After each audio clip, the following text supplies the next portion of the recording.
about yourself? My name is Kerry Benjoe. I'm a journalist for CBC Saskatchewan. Okay, well, I'm a fourth generation residential school survivor, meaning four generations of my family attended residential school. We attended the residential school located in LeBret, Saskatchewan. I'm the fourth and final generation in my family to attend a residential school. Oh, and I've also did a project on the last generation of residential school survivors. It was my master's project. I completed it last year. I also have an Indigenous Studies degree. I have more than just a working knowledge of residential school. I have the lived history, I have the academics, as well as the fact that I worked within mainstream media for the past 20 years that I've talked to many survivors and told many of their stories.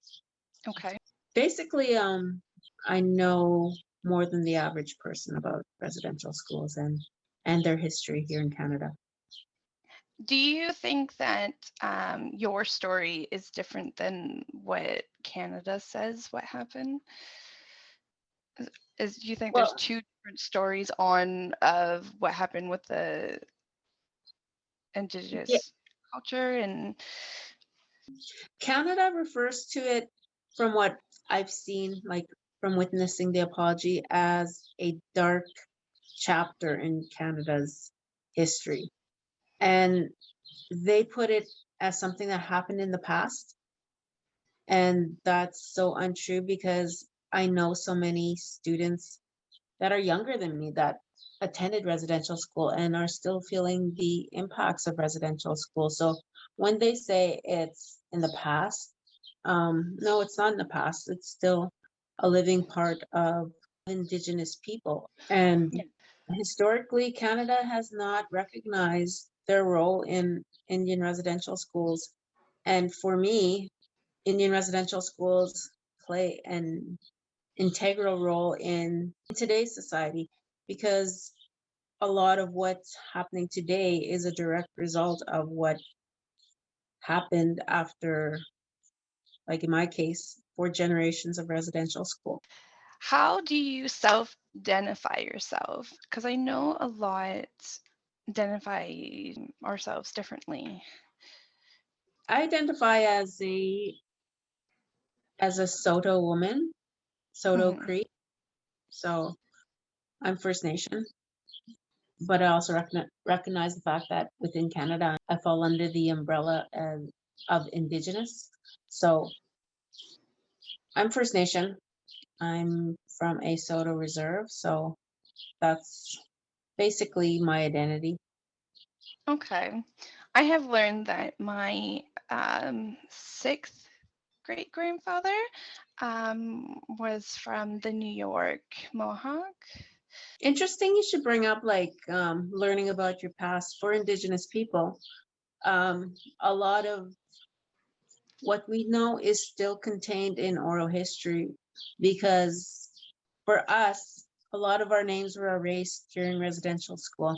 It was common for principals when a student would go to register to completely change their identity. They had the ability to transport students to other provinces. So this loss and this disconnect from their home community really broke up families. And so it's really difficult for Indigenous people to go back and look through archives, Canadian archives, to find their relatives because of residential schools and because of the policies and because of the Indian Act that they completely erased our identity. The only thing that keeps us connected to our past is stories handed down. Yes. And we don't have that those record keeping opportunities. And so like now with the uncovering of mass graves and unmarked graves at former school sites, this whole next phase of trying to identify these remains will be really difficult because we were systematically erased. Our identities were taken from us. In my community, my First Nation community, there's stories of one family that one man took the children down, and because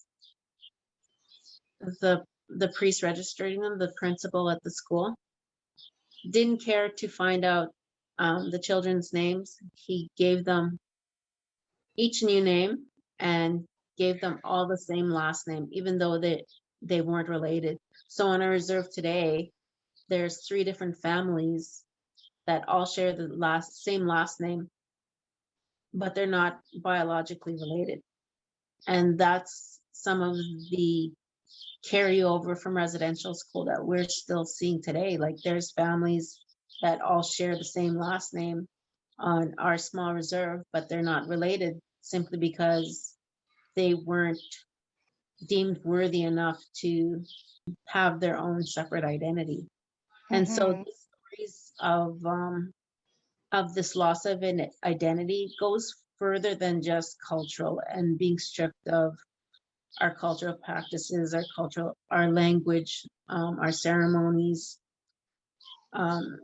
It's also just stripping us of our connections to the past. And the only thing that keeps that recognition that they are separate families is the people. They tell them the story, and so they carried on, and they know that they are separate. But there's so many last names that are no longer exist simply because somebody registering them at school decided that, okay, well, that's not your name anymore, and Mm-hmm. erased it. Like going through, I've seen names on old school registries, and these people are former members or are members of my First Nation, and I've never heard those last names. So there's such a loss of identity associated with even our traditional names. Like my name, for example, my last name is Benjoe, and that was just an insult given to my great grandfather because he didn't know his Christian name. His name was Left Hand Thunder, but he said it in Cree. They asked him what his name was, and he gave it to them. And the Indian agent said, "No, what's your real name? What's your Christian name?" And he said, "Well, at the church they called me Joseph, and at the hospital they called me Benjamin." And he said, "Oh, okay, you don't even know your own name? All right, you're Benjoe." And so that's how I got my last name, and that was just an insult. And so we as people today, we carry that history even in our names. And for me, like, it makes me angry to know that the name that my grandfather carried on, my mother carried on, I carry on, is just an insult. But that's our legal surname. So the government of Canada has me registered as Benjoe, and I know the history, but only because it was shared with me from my uncle who passed. I'm sorry. No, it's okay. I take pride in the fact that I can still introduce myself in the Cree language. If I wanted to, I can participate in ceremonies. But at the same time, I know that my role as a 4th-generation residential school survivor and the first college graduate in my family, and being part of mainstream media, I know my role is intertwined with modern day society and history, because if it weren't for the fact that I received an education, I received the proper credentials, and have been able to navigate myself in this modern day world, I wouldn't be able to amplify the voices of my ancestors, of the people who don't have the same opportunities that I have. I recognize that I'm privileged in the fact that I have a large network of people I'm privileged in the fact that I have an education. I'm privileged in the fact that I'm in a position where my voice can be heard. And so I take both parts of what I am, and I see it as what was originally dreamed of by the treaty chiefs when they said they wanted us to have an education, a little red brick schoolhouse on every reserve, so that we could learn the cunning of the white man. Like, that's 4 generations. I'm the first college graduate in my family. It's taken that many years to get to this point of the vision that those treaty chiefs had. And so for me, I see it as a different role. I know what my purpose is, and I speak for those that were not able to speak. And I'm thankful that all these survivors that did survive and pass this knowledge on to me, I recognize that. And so I take my new role very seriously, because I know that I'm getting up in age. And so I'm one of the last people, I'm from that last generation that remembers what it was like to live in a world where residential schools were the only education opportunity. That was the only place we had to get an education. And so it's a different world now for my kids. They're the first generation not to attend residential school or have residential schools be an option. And they've lived off reserve and they've attended public schools. And their experience in society is so much different. But at the same time, I share a lot of my stories with them so that they know where they come from and they never lose that connection. And I think that's what has helped within my family to keep our history alive. And I think that's just a part of who we are as Indigenous people. They always say that we're oral historians, and that's true because we still practice it, and 100 years of residential schools was not able to erase that that storytelling and that history keeping.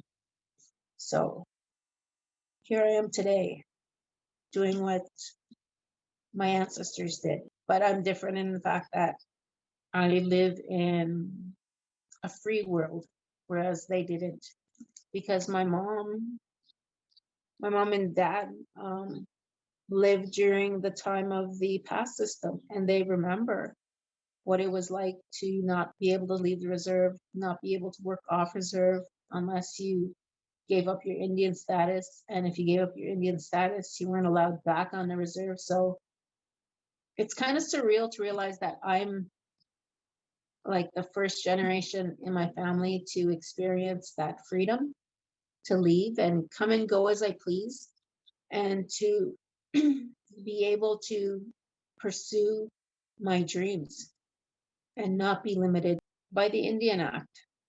And I think that's really significant because people talk about it being the past, and it's clearly not the past if I'm still here and um, I'm not that ancient. What are some things non-indigenous people can do to help indigenous people heal? Acknowledging that these aren't the past. That's always one of the things that comes up, is this idea that this history is in the past. And it's not in the past, it's still present. We're still dealing with the residual effects of residential school. And I think dismissing this history, this centuries old history, and saying that, oh, well, Canada apologized, that should be good enough, or you got your compensation, that should be good enough. No dollar figure is going to change the fact that we lived under 100 years of legislative oppression. And that's going to affect how people deal with things. There's a lot of people that still have a fear of the government, have a fear of speaking out, because in the past, anyone who spoke out was punished further.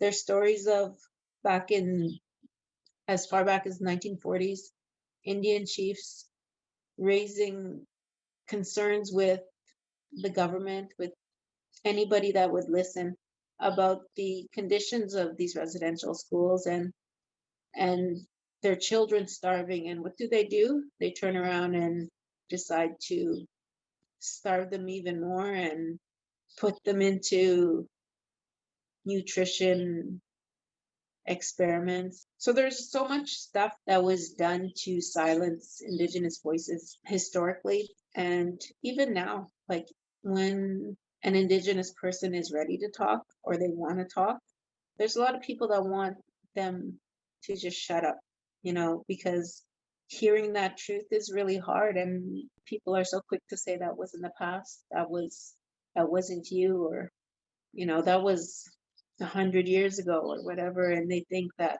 Indigenous people of today aren't affected. My kids are still impacted by residential school because both their parents, me and their dad, both attended a residential school, and that's really important to understand that we still have children now that are just one generation out of residential school. So that past is still here, and it's going to take a long time for the impacts to actually start disappearing. It'll take a conscious effort by people to change the situation. But I know my mom has never spoke about her time in residential school because it's easier for her to just not remember it. With the unearthing of the mass graves, um, it's she's 81 now, and it's emotional for her. And she's not an emotional person. She doesn't cry. She holds a lot of her tears inside. And I think a lot of that has to do with the fact that she went to school when she was like 5 years old and stayed at the residential schools until she was able to leave, until her day school opened up and her dad took her out. But last year, when I was working on my master's project, we were talking about residential school. I was just telling a little bit about my experience there. And she shared a little bit of stories of her time there. And when we ended our conversation, she said, "To this day, I still don't know why my dad put me there." And then so I had to explain to her that during her time, it was government legislated, and her dad likely would have been put in jail if he didn't send her off to residential school. We have to understand that there's a lot of people that, although they've lived it, they still don't understand why, because we've been conditioned to keep silent, conditioned not to share, not to complain, not to say anything. And I think my mom passed a lot of that on to me, like the whole you don't cry, you don't show emotions and stuff like that. And that's really unfortunate because, well, when I say not to show emotions and stuff like that, she also, like, I've never received affection from my parents. Not that I was like abused or beaten or anything, like they provided a good home for me, but there was this real inability to show love, to show affection. And if it wasn't for the fact that I went to university and studied Indigenous history, I could have grown up resentful of my mom for putting me in residential school and, just being such a, so closed off with her emotions and never ever saying, "I love you." But I was lucky. I went to university and I studied the whole residential school experience. And so I was able to forgive my mom for not being the loving parent that I would have wanted. I forgave her for that a long time ago. And when I raised my children, I made sure that I raised them with the stable environment my parents raised me in. My dad was a hard worker. He was a good provider. My mom was very stern on not allowing drugs, alcohol, or any negative influences in our household. So I grew up on reserve in a very stable, well, you know, my dad was a real advocate for education and really wanted us to leave the reserve and find a good career path. So we had that stability. My home wasn't broken. And so I took what they gave me because I think that was their only way of showing how to love, was to give us everything that they didn't have. And so I built on what they gave me. And so when I had my kids, I gave them lots of love. Like right from the time they were born, I told them I love you every day, smothered them with kisses, read them bedtime stories, and I made my husband read them stories and hold them as well. And so they got love from both their parents. And my children now are very, um, they don't see anything wrong with saying I love you or giving me a kiss. And so that has helped my mom as well. She now says I love you.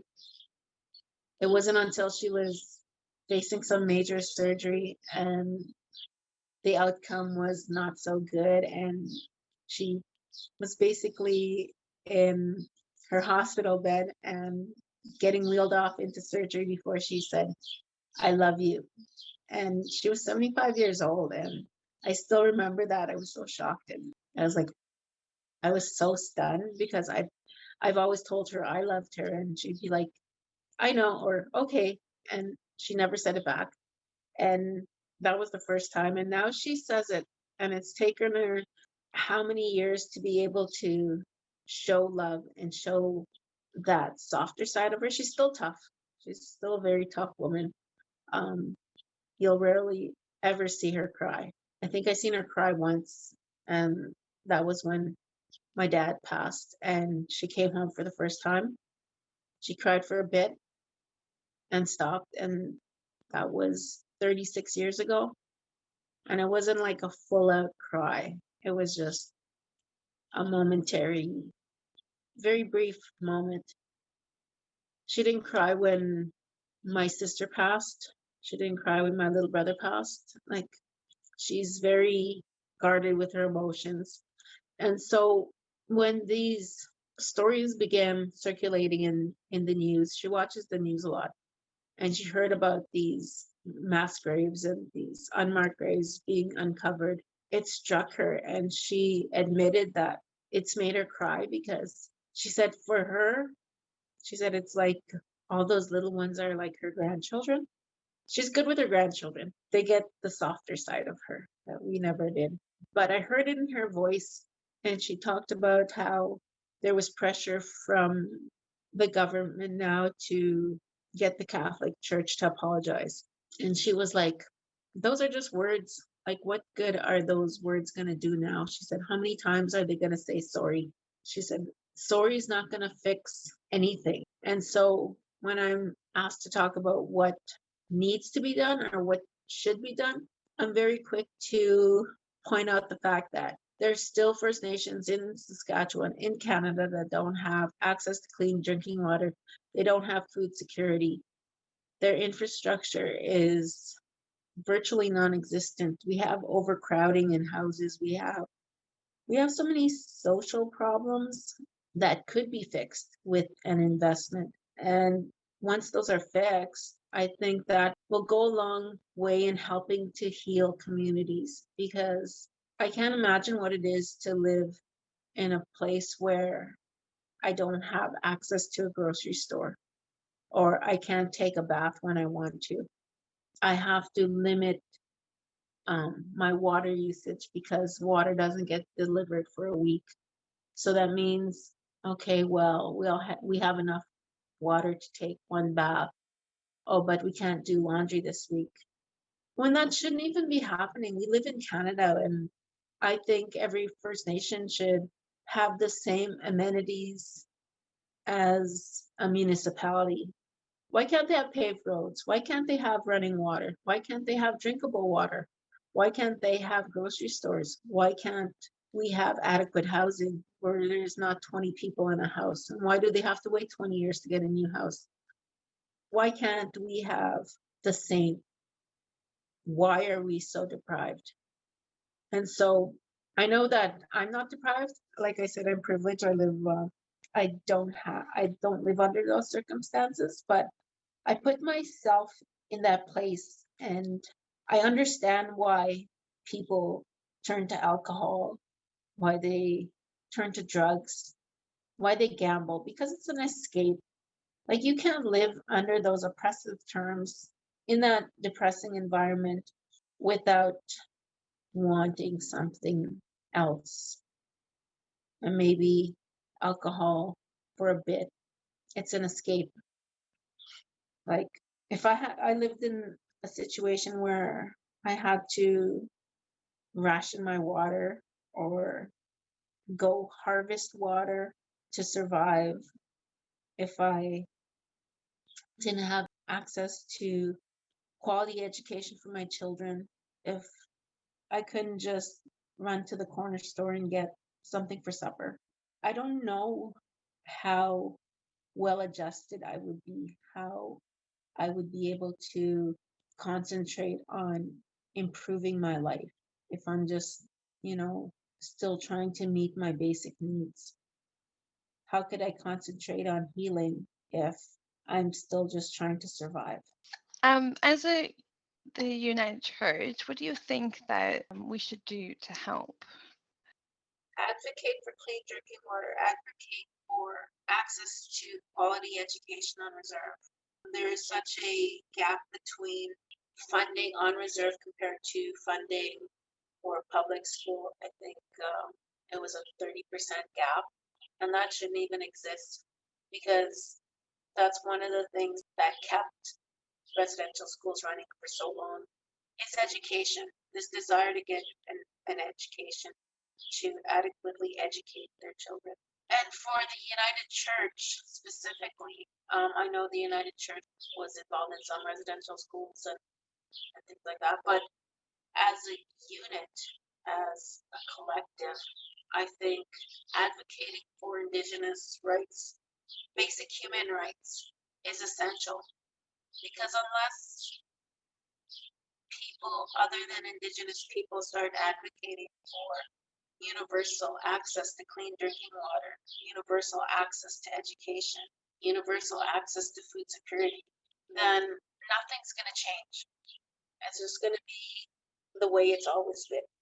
Some band-aid solutions that really don't solve the problem.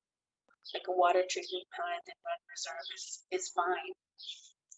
What a water treatment plant does is give the rest of this world the false idea that, everything is better because they have water treatment plant.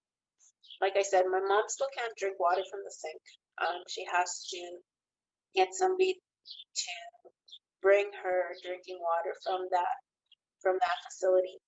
But she's so accustomed to it that she doesn't see it as something negative. It's just a way of life. It's just the way it's always been. And I know like a lot of us, we go and buy our water at, we go buy the water, fill up the water jugs and have our drinking water like that. That's just because we choose to, we like the taste. We prefer that. Reality is, you can go to the sink and drink the water out of the tap. It's not going to kill you. It's not going to do anything to you. My mom doesn't have that option. There's so many First Nations that don't have that option. It's a big surprise when, like, somebody can go to their sink and pour themselves a glass of water, or make a pot of tea with the water that they take from the faucet. One of the big things is, oh, you can drink that water? Like, that's so common. And it's really sad that it's so common among Indigenous communities, Indigenous people, that they don't realize that it's such a discrepancy. Like, we live in Canada, one of the richest places. It's resource rich. We have the largest source of fresh water, yet communities still can't even do that. And I know I'm always bringing it up about the fresh water, but that's such a basic human right. We have people that go to third world countries and bring water to communities. Yet here in Canada, we have so many First Nations that don't even have that. They don't have anybody coming there to help them access clean water. Because there's this idea that the federal government takes care of First Nations. There's this idea that we, all our needs are cared for, and we sign these treaties, and so everything is taken cared of, and so we as Canadians don't have to worry. But if you visited some of these First Nations, you would see the discrepancies in what exists on reserve compared to what exists maybe 20 kilometers away in a municipality. For me, I don't understand how that can happen, but it does. And there's this idea that, you know, somebody else is taking care of the needs of First Nations on reserve. And I think a lot of it is because First Nations have been not accustomed, but conditioned not to complain, conditioned not to trust strangers. And a lot of non-indigenous people just kind of let indigenous people be. Like, there's this idea that, oh, they like living like that, or that's what they prefer. They don't want help, they don't need help, and they're always seen as the other. There's this separation between First Nations and the rest of Canada, and you can see it like in conversations now. There's people that talk about, oh, well, my family had a farm next to a First Nation, and we didn't know these schools existed. Like, how could you live side by side with somebody and not know what they're experiencing? And I think it's just this whole divide. There's this very definite divide between First Nations communities and the rest of Canada. And that was through very deliberate segregation policies. This whole Indian residential schools, we also had Indian hospitals that kept us from interacting with mainstream media, and there was also everything done to quelch the voices of Indigenous people. It was, you lost your status if you got a post-secondary education up to a point. They made it illegal for Indigenous people to seek a lawyer, because a lot of people think, okay, why didn't the chiefs do anything? Why didn't these chiefs, after they signed the treaty, why didn't they do anything? Why didn't they make sure that their people were being cared for? They tried. When all the illegal land grabs are coming in, they had the pass system. You couldn't leave the reserve, and there are still Indigenous people that are finding ways to get off the reserve. And then they made it illegal for not only Indigenous people or First Nations people to hire a lawyer, they also made it illegal for any lawyer to work for an Indigenous person. So there was fines. And the same went with voting. There was they didn't give us access to voting, so we couldn't elect leadership. And so there's politicians, they usually represent their constituency, and so they listen to the issues of their constituents. And so the government very deliberately cut off any access of communication, whether it be political, whether it be legal, whether it be with the media, with anybody that would, help Indigenous people bring their issues to light. They really kept a tight hold on First Nations and kept First Nations quiet. And so I think now things are a little different. There's a lot more advocacy going on, a lot more grassroots um, organization going on, and just helping to improve the lives of Indigenous people on reserve, adding your voice to those movements, I think will go far. We've seen it here with this whole discovery of mass graves.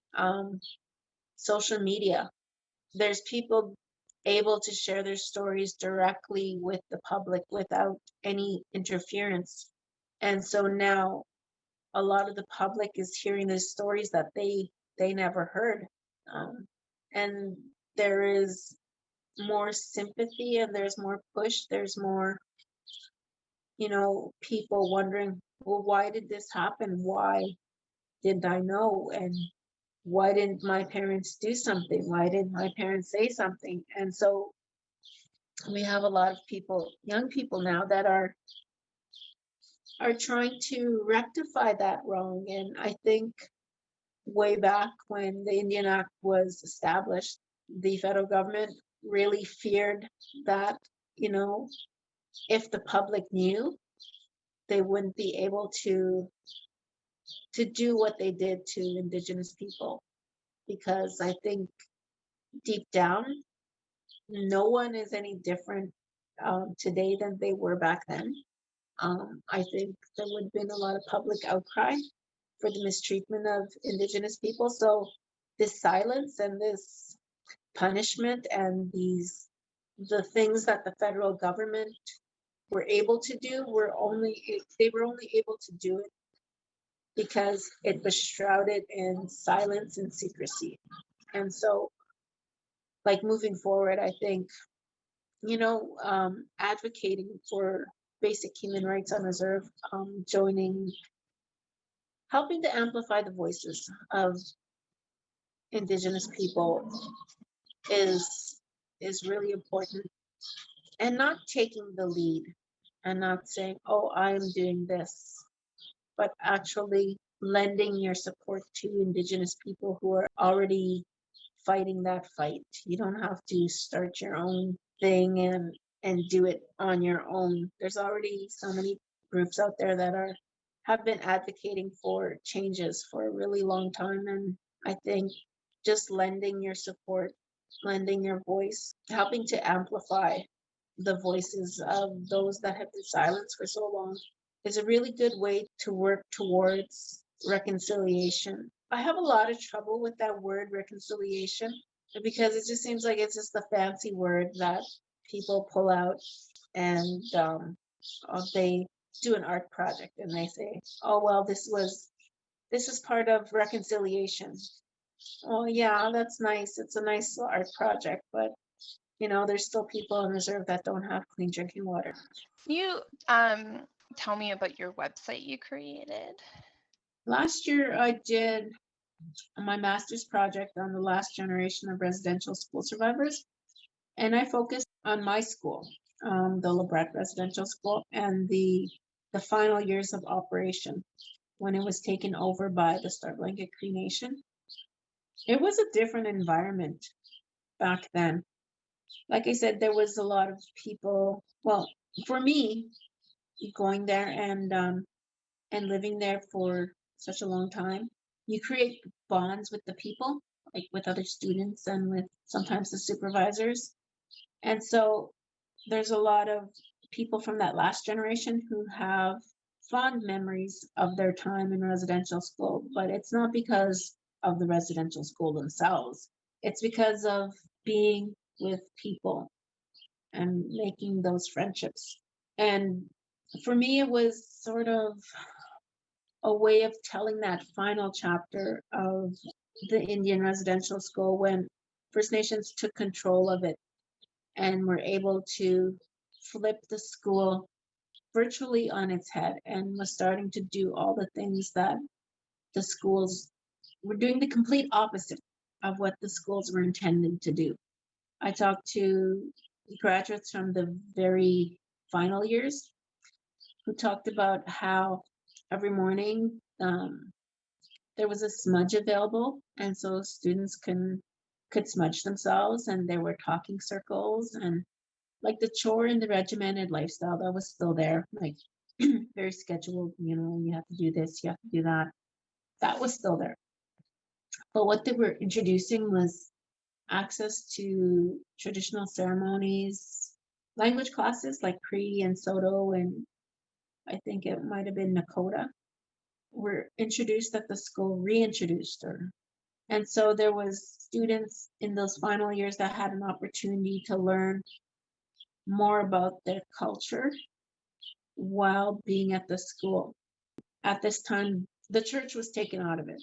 And so the Star Black and Cree Nation had more input and influence into how the school operated.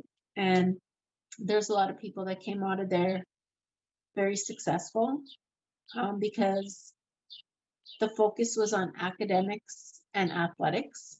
And so the old leaders from when they took it over, they had this vision of creating a school that would rival Notre Dame.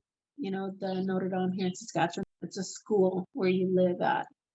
And so they wanted something like that, where kids from all over Canada can come and, get the best education, get the best access to athletics. And they thought that by combining these two, they can help to create and foster a real change among young Indigenous students.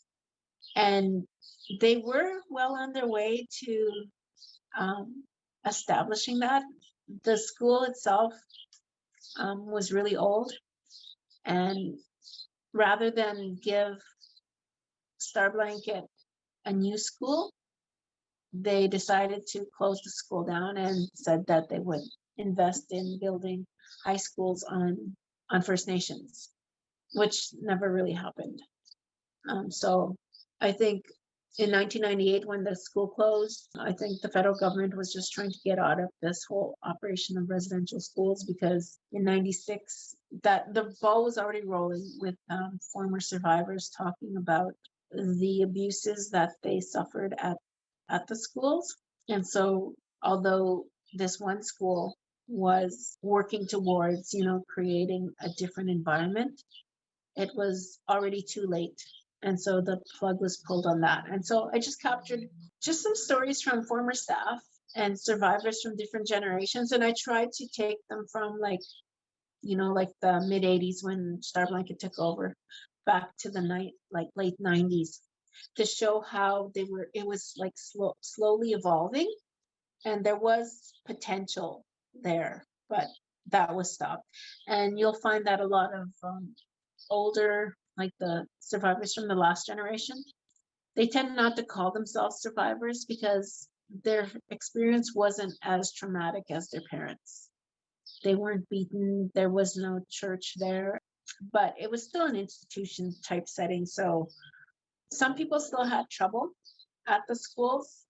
I didn't think the school had much impact on me until I actually did the research, and it became like really emotional, and I realized how the school actually impacted me, and that it basically severed the ties between me and my community, because once I went to school, I never returned.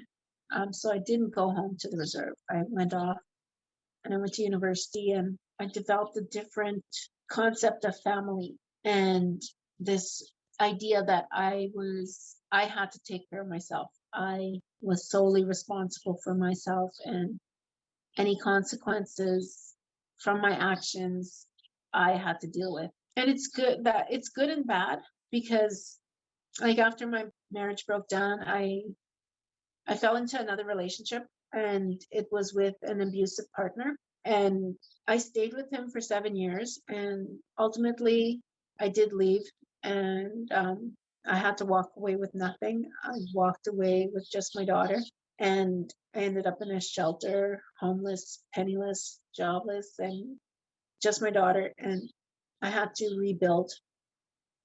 And I'm still dealing with a lot of the physical damage that he did. And for me, having grown up in that environment where I am responsible for me, I look after me, I don't ask for help, that played a really big role in why I was the way I was, and how I didn't reach out for help soon enough. I didn't tell anybody because I figured, it's me, it's my responsibility. I'm supposed to look after that myself. And so that whole, disconnect from my biological family, like people have asked, like, well, what did your brothers do? What did your brothers say? And for me, I was like, why? Like, why did I not tell anybody? Why did I not reach out? Why did I not do anything? And it really has to do with the fact that I was placed in a residential school, and I just, my whole ties with my family were severed. Like, I still love my mom and my sisters, but we're not close.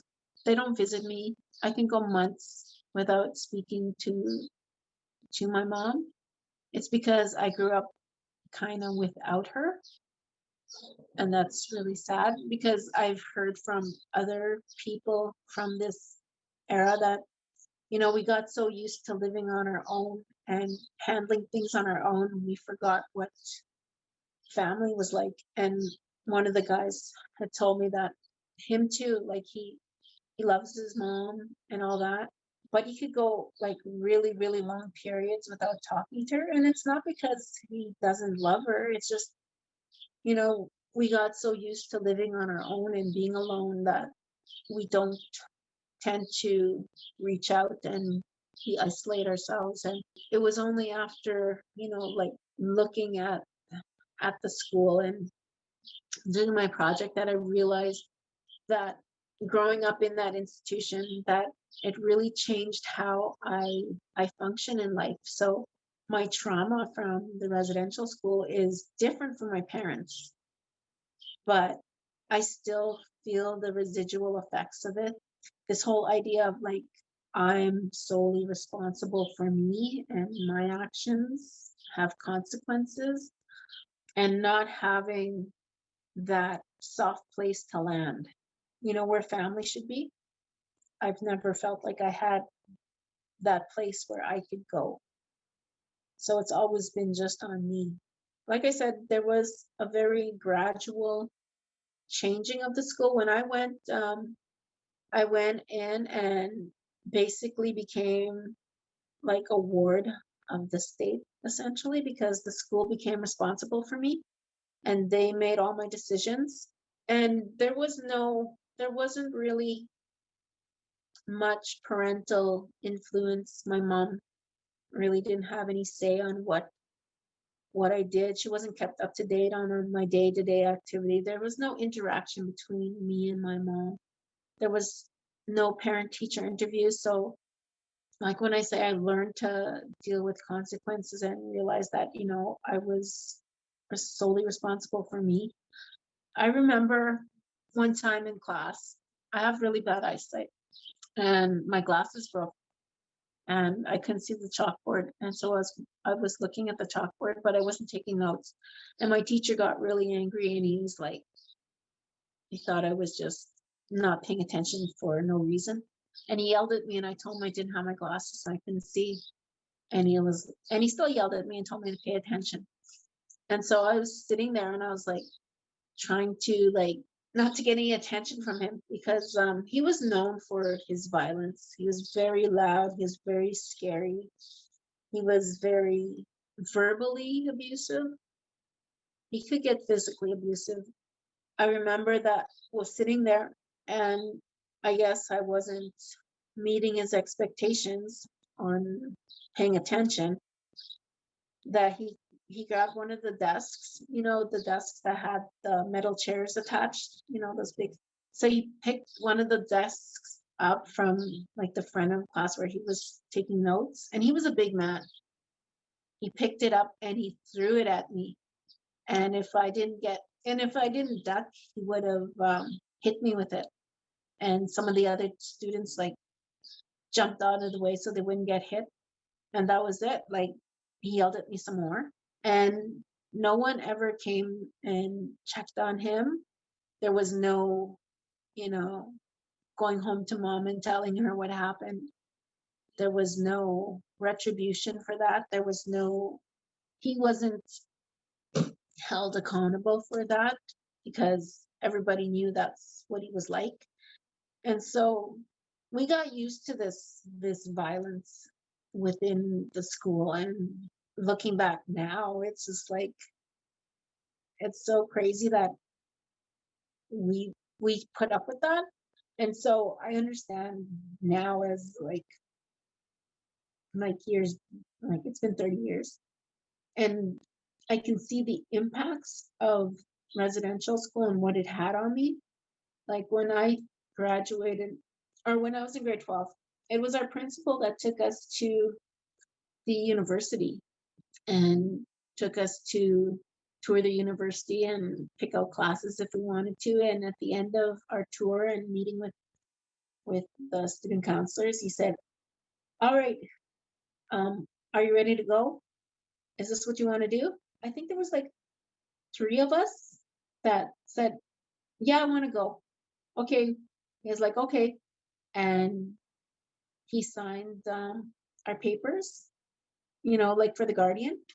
He signed the papers and we registered, and he paid for, no, we didn't register. He paid for our application fees because he was essentially our guardian. That was something that maybe a parent should have been done, but it was our principal. And there's like nobody pretty much living now that would have that sort of relationship with a principal. Like he's basically kind of acting like our surrogate father. And so he had authority over us. Like that whole disconnect between parent and child was eliminated when I was there. And then when I was 16, I had a boyfriend, and he didn't attend school, but one of the supervisors thought that I should go on the pill. And so she sent me up to the nurse, and the nurse took a group of us and went to the Indian hospital. We got our examination, we got our prescription, and that was done. Like, I was underage. My mom had zero say on it. Like, like I wasn't sexually active, but they were like, well, we don't, like, it wasn't forced or anything like that. It was just kind of something that should happen between a parent and a child, like discussions about sex and reproduction. And like, this decision was made without me saying I want to do this or anything. It was just like, okay, well, she has a boyfriend. Well, we don't want her to get pregnant. Okay, well, you know what? You should go on a pill. And then, like, I wasn't forced. Like, they didn't force me to do anything. It was just kind of, there was a lot of other girls that went because, it was just, you got to go, you got to leave the school grounds and go on a short trip to the fort. So there's a lot of us that went, and we did that. And looking back, that's so disruptive in that that parent child relationship and that bond. Like for me and my children, like I've made all their appointments, I've taken them to the hospital, I've made all the decisions, I've done all the parent teacher interviews. And when they have trouble, they've come to me, and I've been the one that been their advocate. And I didn't have that. And that's because of the whole residential school thing and that being the only option available at that time. And so, although my experience wasn't nowhere near as violent and traumatic as my parents, there was still a real impact that it had on me as an adult, and as me, had an impact on me in my formative years, some good, some bad. And so some may see my independence as something good because I learned not to quit.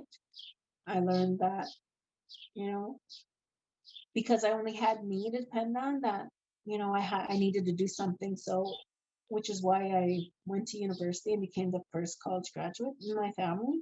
So there was like that whole idea of depending on me. It was good and bad in a way. I took what I could from that school and made the best of it. And I think that's what a lot of survivors have done.